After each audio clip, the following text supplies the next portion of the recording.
Takbiratul ihram mempunyai makna ketika seseorang mengangkat tangan ke atas sebagai simbol kalau kita melempar, membuang segala sesuatu yang ada di dalam hati dan minda kita daripada perkara-perkara keduniaan ke belakang. Sementara kita menghadap kepada Allah Subhanahu wa taala, kita angkat tangan simbol membuang segala sesuatu selain fokus kita kepada Allah dibuang ke belakang dengan mengucapkan takbiratul ihram. Cara mengangkat tangan saya sudah jelaskan dan posisi tangan ketika berada di atas. Yang pertama, telapak tangan dalam keadaan terbuka menghadap kepada Al-Qiblah. Apa yang kita tahu daripada sunnah takbiratul ihram dilakukan adalah terbuka, menghadap kepada Al-Qiblah, sejajar dengan cuping telinga, berada di atas bahu, dan sebut bersamaan dengan memanjangkan sebutan takbir Allahu Akbar. Allahu Akbar atau Allahu Akbar. Yang kedua. Yang ketiga bermula daripada atas. Allahu Akbar. Terdapat beberapa riwayat yang diriwayatkan oleh Imam Abu Dawud tentang kaifiyah salat meletakkan tangan itu. Satu riwayat mengatakan adalah di atas pusar, di bawah dada. Riwayat yang lain mengatakan di bawah pusar.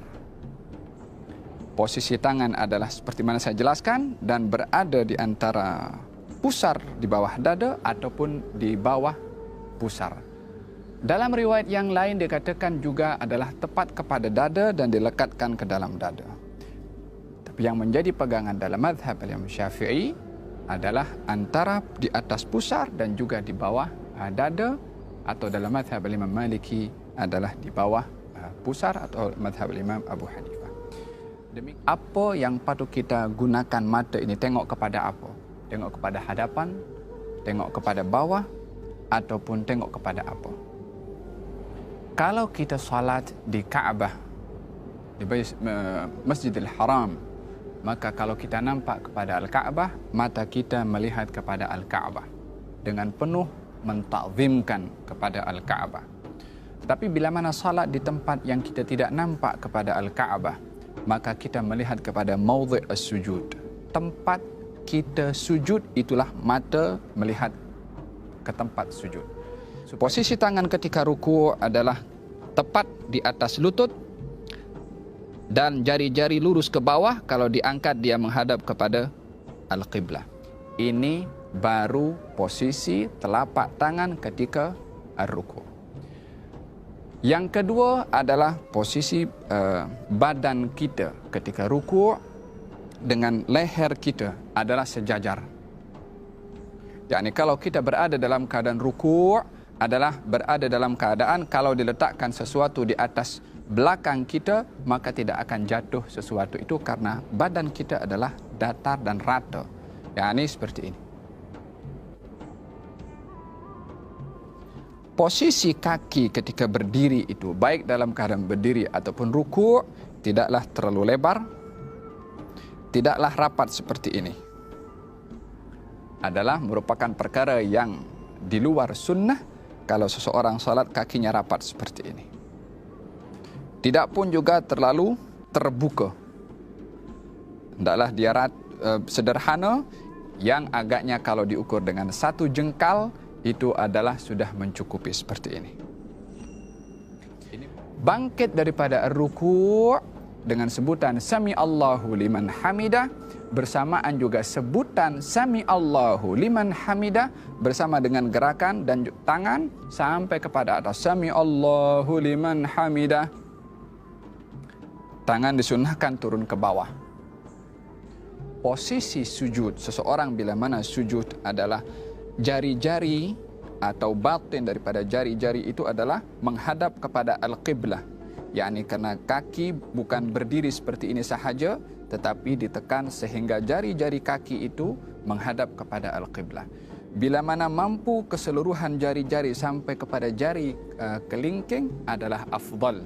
Tapi kalau tidak, walaupun sudah satu jari itu sudah memadai untuk mendapatkan sahnya as-sujud bila mana batin daripada jari-jari kaki ini adalah menyentuh kepada tanah. Yang tidak diperbolehkan adalah bila mana posisi kaki seperti ini.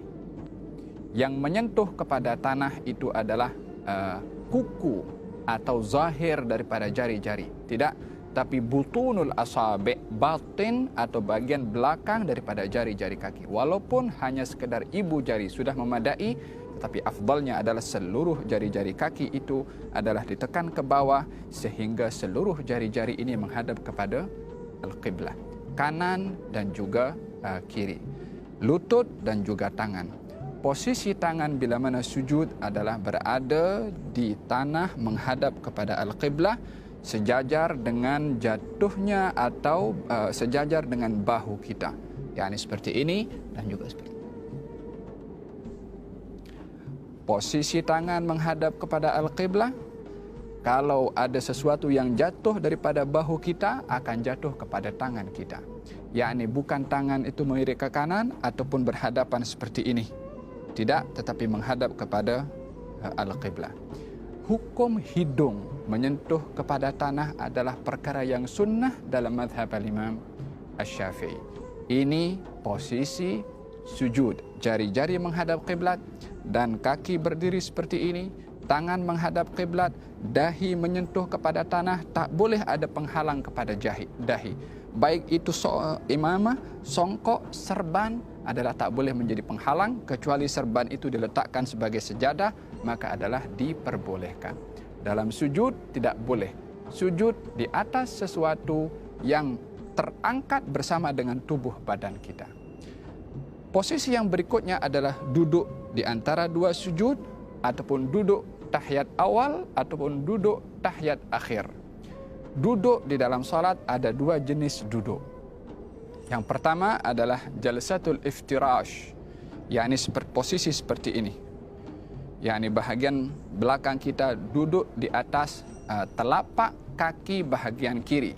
Sementara kaki kanan dan jari-jarinya tetap menghadap kepada Al-Qiblah seperti ini. Duduk seperti ini disunnahkan pada tahiyat awal, pada duduk di antara dua sujud dan juga duduk istirahat. Dalam tiga kaifiyah atau setiap duduk yang tidak ada salam setelahnya, maka disunnahkan duduk iftirash seperti ini. Apakah iftirash? Duduk di atas telapak kaki kiri sementara kaki kanan berdiri tegak. Adapun duduk yang kedua namanya duduk tawarruk, iaitu duduk pada saat seseorang setelah duduk itu akan salam. Maka posisinya berbeza. Kaki kiri masuk ke dalam. Dan kita duduk terus menyentuh kepada tanah, sementara posisi kaki kanan adalah tetap seperti ini, jari-jari menghadap kepada Al-Qiblah. Tidak seperti ini, ataupun tidak pun seperti ini. Duduk seperti ini juga tidak termasuk daripada yang disunnahkan di dalam as-salah, yang kalau seseorang duduk seperti ini, bukanlah dikatakan salatnya itu terbatal, akan tetapi tidak melakukan sunnah di dalam as-salah. Dalam tahiyat akhir adalah duduk dalam keadaan jari kaki kanan menghadap kiblah, kaki kiri masuk dalam, dan juga bahagian belakang ini duduk menyentuh kepada tanah. Posisi tangan ketika berada dalam keadaan at-tahiyyat adalah baik tahiyat awal ataupun tahiyat akhir, jari-jari kiri berada pada bahagian lutut paha kiri dan jari-jari kanan berada dalam keadaan digenggamkan seperti ini, kecuali dua jari, jari telunjuk dan juga jari atau ibu jari. Jari telunjuk dan juga ibu jari. Cara yang digalakkan atau disunnahkan dalam mazhab Imam Syafi'i adalah bila mana seseorang itu ingin mengangkat ataupun at-tahiyat, katalah tahiyat awal atau tahiyat akhir, posisi telapak tangan kiri berada tepat pada lutut, telapak tangan tepat juga berada pada lutut, tiga jari daripada tangan kanan digenggamkan, kecuali ibu jari dan juga jari telunjuk yang berada dalam posisi seperti ini. At-tahiyyatul mubarakatus salawatut tayyibatu lillah. Assalamu alayka ayyuhan nabiyyu wa rahmatullahi wa barakatuh. Assalamu alayna wa ala ibadillahis salihin. Ashhadu an la ilaha illallah. Bila mana sebut illallah, barulah tangan atau jari-jari telunjuk ini diangkat dan jari atau ibu jari berada di dalam dua keadaan.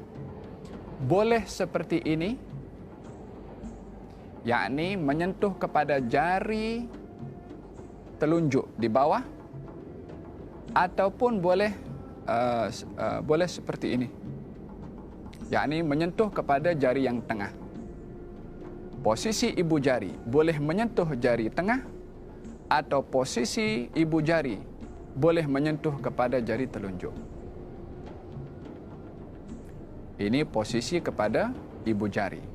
Adapun jari telunjuk berada dalam keadaan diangkat, tidak terlalu diangkat seperti begini, ataupun tidak lurus tetapi menunduk ke bawah sikit. Asyhadu an la ilaha illallah, atau begini atau begini.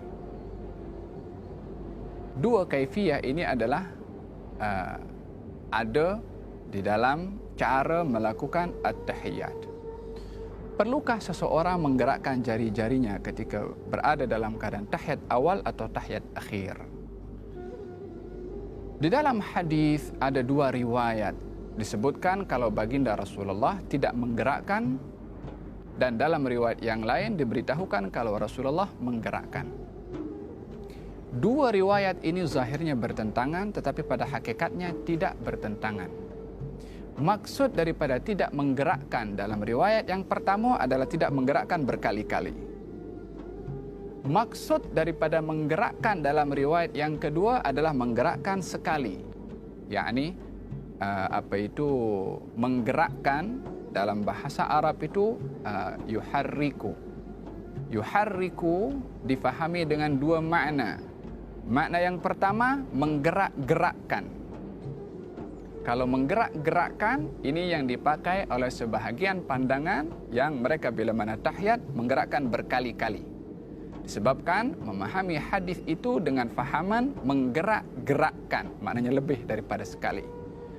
Yang memahami hadis itu menggerakkan sahaja, maknanya sekali sahaja, daripada atas daripada bawah ke atas. Asyhadu an la ilaha illallah, maknanya dia juga pun menggerakkan. Maka dalam hal ini, dalam mazhab Imam Syafi'i, yang menjadi pegangan adalah menggerakkan sekali sahaja, juga sesuai dengan hadis Nabi Muhammad sallallahu alaihi wasallam. Bila mana selesai daripada at-tahiyyat fil alamin innaka hamidum majid, disunnahkan seseorang tidak terus salam tapi bagi ruang sedikit. Fil alamin innaka hamidum majid. Bila mana nak mengucap assalam, assalamualaikum warahmatullah, yakni setelah sebutan kum baru menoleh ke kanan, dan setelah sebutan kum baru menoleh ke kiri, tapi tidak bersamaan dengan sebutan assalamualaikum, adalah tidak menepati kepada sunnah. Dan juga tidak perlu kita menggerakkan kepala berkali-kali. Assalamualaikum warahmatullah, assalamualaikum warahmatullah. Gerakan ini bila mana 3 kali berturut-turut akan menyebabkan batalnya salat seseorang, karena perkara membatalkan salat adalah bergerak 3 kali berturut-turut. Jadi cara salam yang benar, assalamualaikum warahmatullah. Kembali kepada kiblat balik, assalamualaikum warahmatullah. Tidak pun daripada kanan terus menoleh ke kiri. Assalamualaikum warahmatullah. Kembali kepada kiblat, assalamualaikum warahmatullah.